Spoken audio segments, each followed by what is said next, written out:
There's lots to love about this smart speaker. Let's have a listen.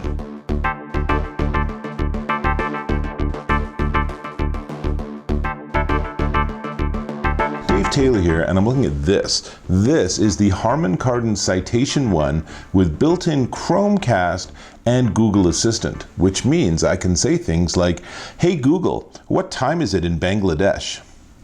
The time in Bangladesh is 10:49 p.m. It's handy to know. And of course you can do things like, "Hey Google, volume up." You don't get much feedback for that, but now I can do something. This is something I really enjoy. We have a great jazz radio station here in Denver, Colorado, and I listen to it. You can too, by saying, "Hey Google, play KUVO radio." Streaming Kuvo from TuneIn. And that's all you got to do. And now I have really nice sound. This is a really nice speaker, and you can hear it's very good sound reproduction. Now, I don't have the license rights to rebroadcast this music, so hey Google, stop.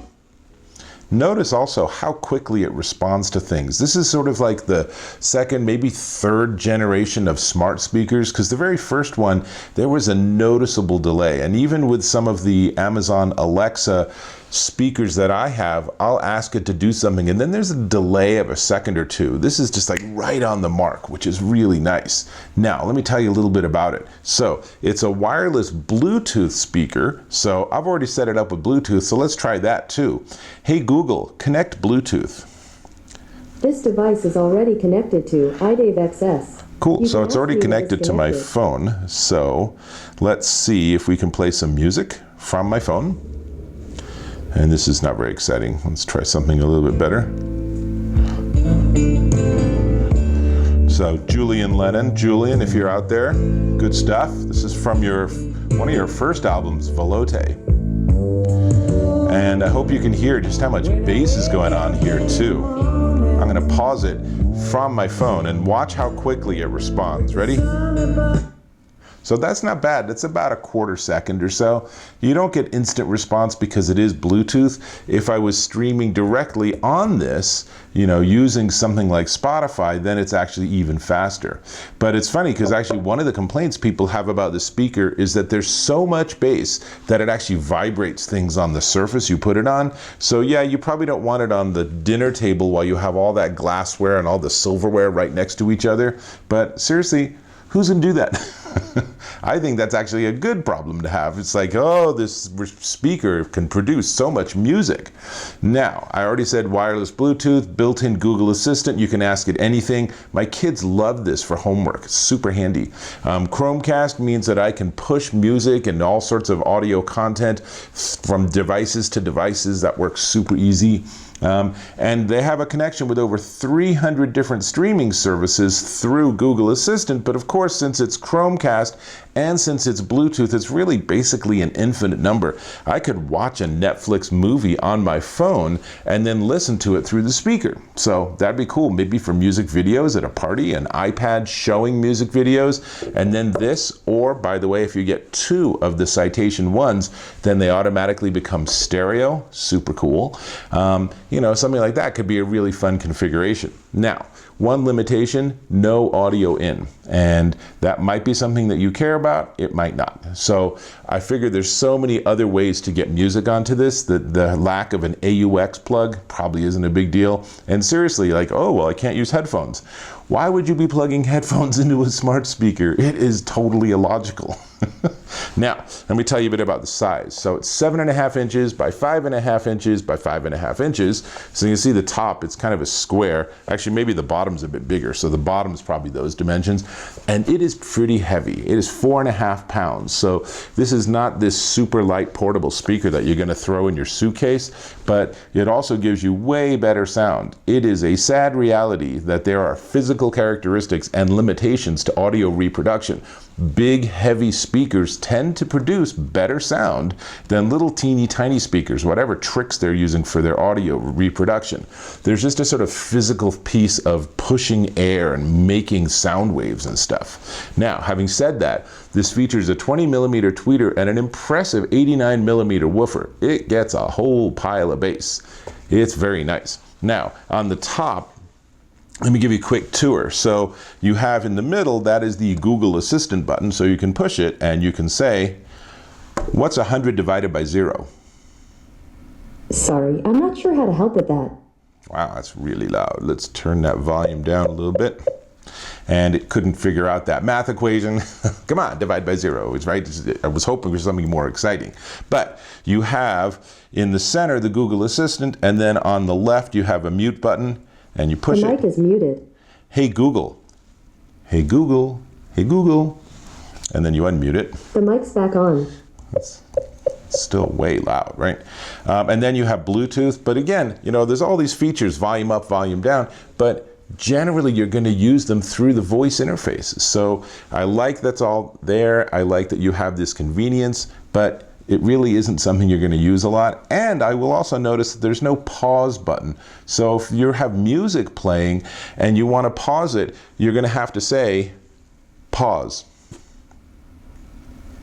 So there's still a voice piece involved, right? So that might be a slightly bit more clumsy than it should be. Maybe that middle button should also be pause, play or something. But you know, if you're listening to music and you push that, your music stops, it's listening for what you're gonna say, it gives up after a while, it goes back to your music. And you're like, oh, it's not a mute button. So you heard it here first.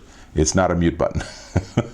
Now, setting this whole thing up has become easier and easier. And you basically launch the Google Home app on your smartphone. I have an iPhone, so Google plays very well on the iPhone platform. Also, obviously, it's great on Android. And I just thought I'd give you a super quick sequence of how this works. So first off, I launch the app. It's looking for the speaker. It finds the speaker along with some other stuff. And then I have to assign it to a location. I was super tempted to assign it to Shed, but I didn't. Then you can choose to add streaming media services directly into the brains of the speaker. And that's actually really nice. And then, of course, this is pretty typical, is the very first time you connect it, you immediately have a software update available. So you let it run the update, takes a couple of minutes, and finally it's done. And now you can see, here's my family room speaker, and it's actually playing some music. Very nice interface. And in fact, I really like Google's put a lot of effort into the Google Home interface on the smartphone. And it's very elegant. It's very straightforward. And that works really well. And notice, you know, if I'm listening to something like KUVO radio, it shows me the music playing. That's a pretty neat little feature there. So that's just like another bonus to listening to music. But ultimately, it's a speaker. It has to sound good, right? So running Bluetooth 4.2, not Bluetooth 5, probably not a big deal in this context. Bluetooth 5's most valuable for like true wireless stereo earbuds and things. There's a lot they've done to have multiple devices sync cleanly and stay connected well, but not an issue. It's a speaker, right? Sound to noise ratio is greater than 80 decibels, 40 watt output if you're from old school speakers and you're like, well, how much wattage does the amp push? These are 40 watt speakers. So that's actually pretty good. It gets loud. It supports, ready for this? AAC, MP3, Vorbis, FLAC, Opus, and WAV formats, among others. It supports a lot of stuff. So I really like it. I think the sound is really splendid. Let's give it just another sound example. And this time I'm going to find some music that I actually can play for a little while.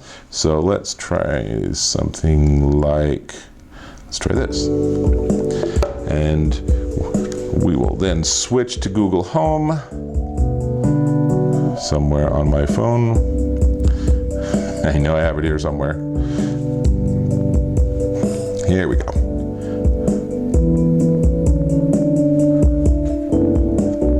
And I'm going to turn the volume up. So you ready?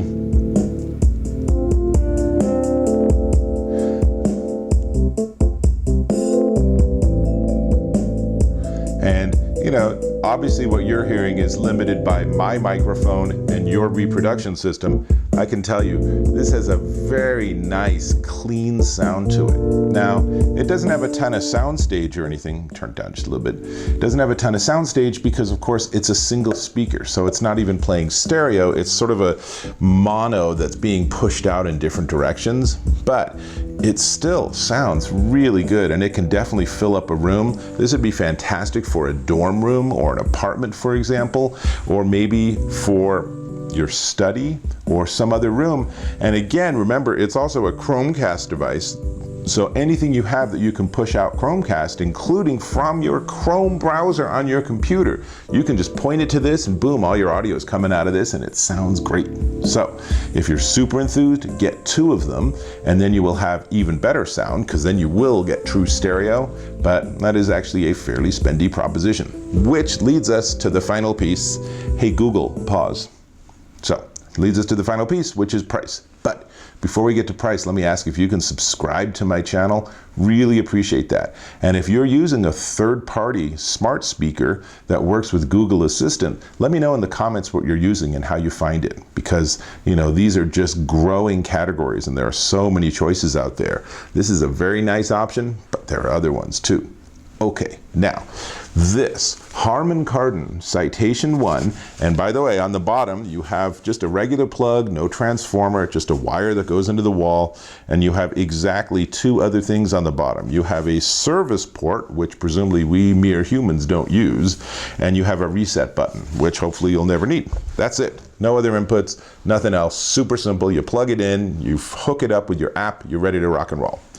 Harmon Kardon Citation ONE, available in black or gray, $199.95 at harmonkardon.com.